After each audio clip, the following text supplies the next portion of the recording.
बिस्मिल्लाहिर्रहमानिर्रहीम। अस्सलाम वालेकुम मेरे प्यारे बहन भाइयों। उम्मीद है आप सब लोग अल्लाह के फ़ज़ल से ठीक ठाक होंगे। मैं हूं मुस्कान ख़ान और मैं आप सब लोगों को अपने चैनल मुस्कान डेली कुकिंग पर वेलकम करती हूं।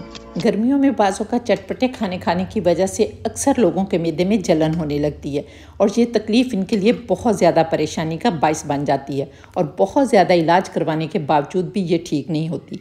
लेकिन आज आपकी बहन आप लोगों को 100+ फ़ायदों वाली एक ऐसी चीज़ बताएगी जिससे मैदे की जलन हमेशा हमेशा के लिए ख़त्म हो जाएगी। और मज़ीद ये कि इसके वो फ़ायदे बताऊंगी जो कि आपने पहले कभी नहीं सुने होंगे और आप हैरान रह जाएंगे। तो फिर अगर वीडियो पसंद आए तो आपने इसे लाइक करके फैमिली फ्रेंड्स के साथ ज़रूर शेयर करना है और इस तरह की मज़ीद इंफॉर्मेटिव वीडियोज़ देखने के लिए मेरे चैनल को भी सब्सक्राइब कर लेना है। तो चलिए देख लेते हैं कि वो कौन सी चीज़ है। तो ये 100+ फ़ायदों वाली रेसिपी आज मैं आप लोगों को लौकी से बनाना बताऊंगी।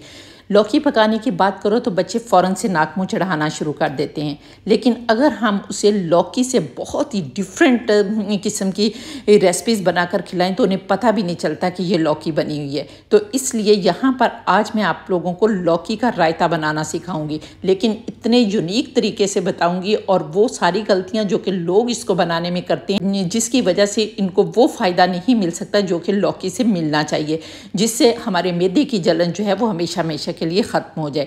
और यहाँ पर देखें मैंने एक बड़ी सारी लौकी ली है और इसको अच्छी तरह से मैंने वॉश कर लिया और वॉश करने के बाद अब हमने इसको छीलना है और छील कर फिर हमने इसको कद्दूकश करना है।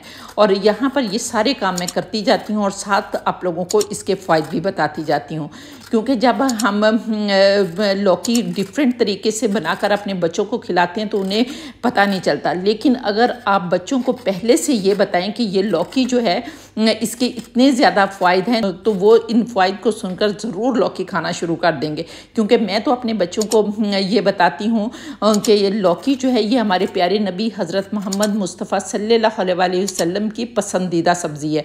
वो बड़े शौक़ से इसे खाते थे। एक दफ़ा किसी ने हजूर पाक सल्लल्लाहु अलैहि वसल्लम से इसकी वजह दरियाफ़्त की तो आप सल्लल्लाहु अलैहि वसल्लम ने फरमाया कि ये मेरे भाई यूनुस अलैहिस्सलाम का दरख्त है और इसके अलावा इसके इतने फ़ायदे हैं कि जो आप नहीं जानते। और उन्हें बताएं कि इसमें बहुत सारे कुदरती फ़ायदे पाए जाते हैं जिसमें सोडियम, पोटाशियम और विटामिन सी मौजूद होता है जो हमें ताकत भी देते हैं और हमारे मैदे की गर्मी को भी दूर करते हैं।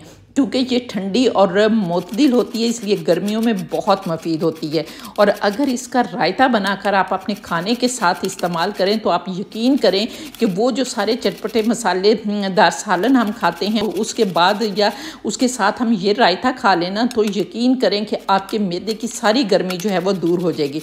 तो इस तरह इसके अलावा ये भूख भी लगाती है, कब्ज़ भी ख़त्म करती है, इसके बेशुमार फ़ायदे हैं। और जब ये आप अपने बच्चों को बताएंगे तो इंशाअल्लाह ताला मेरी गारंटी है कि वो ज़रूर इसे खाना शुरू कर देंगे। यहाँ पर अगर आप चाहें तो इसे पानी में डालकर भी कद्दूकश कर सकते हैं ताकि ये काली ना हो, लेकिन ये पानी में डालने से इसके न्यूट्रिएंट जो हैं वो ज़ाया हो जाते हैं। इसलिए यहाँ पर मैं आप लोगों को वो तरीके बताऊँगी जिससे इसकी न्यूट्रिशन वैल्यू जो है वो ख़राब ना हो। लेकिन जब हमने जल्दी जल्दी इसको कद्दूकश कर लेना है ना तो ये इतनी ज़्यादा काली नहीं होगी। अगर काली भी होगी तो कोई बात नहीं, इसके न्यूट्रिएंट्स जो हैं वो तो इसके अंदर ही रहेंगे ना। तो अब हमने क्या करना है कि इसको बॉईल करना है। और बहुत सारे लोग यहाँ पर गलती करते हैं कि बहुत सारा पानी ले लेते हैं, उसको बॉईल करते हैं और लौकी उसके अंदर डाल देते हैं, जिसकी वजह से इसको पकाते हैं। अगर 5 मिनट भी पकाते हैं तो लौकी के सारे न्यूट्रिएंट्स जो हैं वो पानी में चले जाते हैं और फिर वो क्या करते हैं कि लौकी को अंदर से निकाल लेते हैं, मज़ीद उसका पानी निचोड़ लेते हैं और एक बिल्कुल फोक जिसको कहते हैं ना वो रह जाता है। और वो फोक वो रायते में डालकर बनाकर बड़ी खुशी से खा रहे होते हैं और अपने बच्चों को खिला रहे होते हैं कि लौकी का रायता खा रहे हैं, ये बड़ा फ़ायदा जो है वो देगा और बड़े इसमें जो फ़ायदे हैं और मैदे की गर्मी जो दूर कर देगा। बिल्कुल भी नहीं करेगा, क्योंकि सारे जो न्यूट्रिएंट्स जो थे वो तो आपने ज़ाया कर दिए। तो अब आपने क्या करना है कि पहली बात तो यह है कि आप बिल्कुल पानी ना डालें। इसमें इतना ज़्यादा पानी होता है कि ये अपने ही पानी में गल जाती है। सिर्फ आपने इसको स्लो आंच पर जो है वो दम वाली आंच पर रख देना है और ये खुद ब खुद पक जाएगी और इसका पानी खुद ब खुद खुश्क होने देना है। लेकिन फिर भी मेरी वो बहनें या बेटियां जो शुरू में ये बनाना चाहती हैं और उन्हें डर लगता है कि कहीं लौकी नीचे ना लग जाए तो थोड़ा सा पानी जो है वो डाल लें, जिस तरह ½ कप से भी कम 1/3 कप या 1/4 कप पानी डाल लें और फिर लौकी डालें। लेकिन मैं आप लोगों को बता रही हूँ कि जब एंड पे दिखाऊंगी तो बहुत ज़्यादा पानी निकल आएगा, इसलिए बेहतर यह है कि बिल्कुल भी पानी ना डालें। लौकी डालें, इसके अंदर अंदर थोड़ा सा नमक डालें और ढक्कन लगाकर बिल्कुल दम वाली आंच पर इसको पकने दें। और जब लौकी अच्छी तरह से गल जाएगी, पानी खुश्क हो जाएगा, तो फिर आपने इस लौकी का रायता बनाना है। तो यहाँ पर मैं इसको पकने देती हूँ और फिर आप लोगों को दिखाती हूँ। जब तक हमारी लौकी जो है वो पक रही है, हम इसके लिए दूसरा सामान जो है वो तैयार कर लेते हैं, जिसमें हम प्याज जो है वो अच्छी तरह से चॉप कर लेंगे, टमाटर चॉप कर लेंगे और सब्ज़ मिर्चें चॉप कर लेंगे। जो भी आप इसमें डालना चाहते हैं डाल लें, लेकिन ये नहीं कि लौकी के रायते में आप खीरा डाल लें। ये भी एक लोग गलती करते हैं कि रायता लौकी का बना रहे होते हैं और बीच में खीरा डाल देते हैं। भाई खीरा जो है वो एक अलग चीज़ है, खीरे का अलग से रायता आप बनाकर खाएँ, लौकी का रायता जो है वो अलग से खाएँ, ताकि सबकी न्यूट्रिशंस जो हैं वो अलग अलग हैं, तो अलग अलग ही लें और उसका मज़ा लें। तो यहाँ पर ये हम सारी चीज़ें काट लेते हैं और फिर देखते हैं। तो लौकी को पकते हुए 7-8 मिनट हो गए हैं, तो मैं अब आप लोगों को दिखाती हूँ। बिस्मिल्लाहिर्रहमानिर्रहीम। तो ये देखें, अभी थोड़ा सा इसके अंदर जो है ना वो पानी नज़र आ रहा है आपको, लेकिन ये पानी जो है इसको भी हमने खुश्क करना है। तो अब हम इसको ढक्कन के बगैर भी पकाएंगे ना तो ये पानी खुश्क हो जाएगा। बस हमने पानी खुश्क करना है, बिल्कुल भी पानी नहीं निचोड़ना, ना ये पानी के अंदर डालनी है, बल्कि इसी के पानी में इसको पकाना है और फिर हमने रायता बनाना है। और फिर ये रायता जो है आपकी सेहत के लिए फ़ायदेमंद होगा। नहीं तो अदरवाइज़ आप अगर उस तरह का रायता खाएंगे तो वो कोई भी आपको फ़ायदा नहीं देगा। तो यहाँ पर देखें बिल्कुल पानी खुश्क हो गया है। अब हमने इसको एक प्याली में निकाल लेना है और प्याली में निकाल कर आपने इसको यक ठंडा करना है, फिर आपने रायता बनाना है। और यहाँ पर प्याली में निकाल कर मैं इसको फ्रीज़र में रखूँगी, अच्छी तरह से ठंडा हो जाएगा तो फिर मैं आप लोगों को रायता बनाना दिखाऊँगी। तो चलिए अब लौकी का रायता बनाना आपको बता देती हूँ। तो इसके लिए आप एक बड़ा सारा बाउल ले लें और उसके अंदर अब हमने जो लौकी ठंडी करके रखी हुई है ना वो लौकी डाल देंगे। बिस्मिल्लाहिर्रहमानिर्रहीम। और सारी लौकी डालने के बाद अब आपने एक प्याली जो है वो भरकर इसके अंदर दही डालना है। लेकिन ये दही आम दही नहीं है, ये हंगट दही है, यानी ग्रीक योगर्ट है।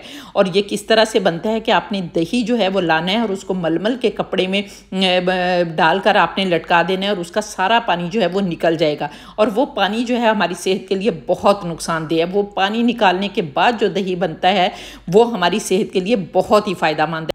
और ये शुगर, ब्लड प्रेशर और मोटे लोगों के लिए बहुत ही कमाल की चीज़ है ये लौकी का रायता।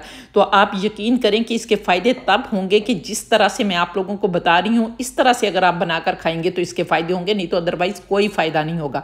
तो इसी तरह आपने ग्रीक योगर्ट बनाकर उसको अच्छी तरह से फेंटना है और फेंट कर डाल देना है। फिर इसके बाद जो हमने मीडियम साइज़ का फाइनली चॉप किया हुआ प्याज था वो डालेंगे और इसके बाद एक बड़े साइज़ का टमाटर चॉप करके डालेंगे और इसके साथ कुछ सब्ज़ धनिया डालेंगे और साथ ही पुदीने के पत्ते जो हैं वो भी क्रश करके डाल देंगे।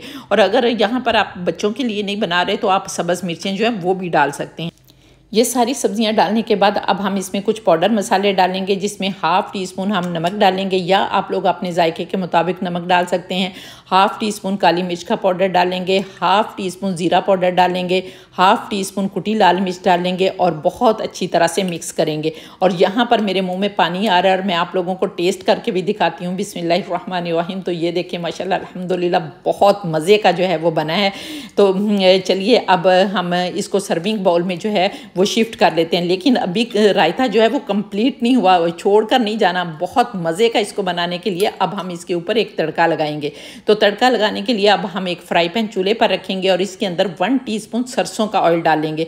जब ऑयल अच्छी तरह से गर्म हो जाएगा तो हमने इसके अंदर 3 जवे लहसुन के चॉप किए हुए डालने हैं और इनको बहुत ज़्यादा ब्राउन नहीं आपने करना, हल्का सा इनको फ्राई करना है कि इसका कच्चापन जो है वो दूर हो जाए। और इसके बाद हमने हाफ़ टी स्पून इसमें साबुत सफ़ेद ज़ीरा डालना है, 2 आप सूखी लाल मिर्चें डाल, हल्का सा कड़कने लगेगा तो हमने ये तड़का जो है वो रायते पर लगा देना है। बिस्मिल्लाहिर्रहमानिर्रहीम। तो ये देखें माशाल्लाह अल्हम्दुलिल्लाह बेख्तियार कहने को दिल का रफ़ा भी है, ये लाई रब्बिकुम तुकज़्ज़िबान के मेरे परवरदिगार ने कितनी प्यारी प्यारी नेमतें दी हैं जिनको हम बनाते खाते और अल्लाह का शुक्र अदा करते हैं। इसके अलावा भी मैंने कद्दू पर बहुत सारी रेसिपीज़ अपलोड की हैं जिन्हें आपने बहुत ज़्यादा पसंद किया, जिसके लिए मैं आप लोगों की तहे दिल से शुक्रगुजार हूँ। अगर आप लोगों ने वो रेसिपीज़ नहीं देखी तो ज़रूर देख लें, आप लोगों को बहुत पसंद आएंगी। तो उम्मीद है आपको मेरी ये रेसिपी पसंद आई होगी। अगर रेसिपी पसंद आई है तो जल्दी से मेरे चैनल को सब्सक्राइब कर लें और अगर आप लोग इस रेसिपी को टिकटॉक पर देख रहे हैं तो फिर इस वीडियो को रीपोस्ट भी कर दें ताकि दूसरे फ्रेंड्स भी इससे फ़ायदा उठा सकें। और इंशाल्लाह ताला नेक्स्ट वीडियो में आपसे दोबारा मुलाकात होगी। तब तक के लिए अपना बहुत सारा ख्याल रखें और मुझे भी अपनी दुआओं में याद रखें और इसके साथ ही इजाज़त दें। अल्लाह हाफिज़।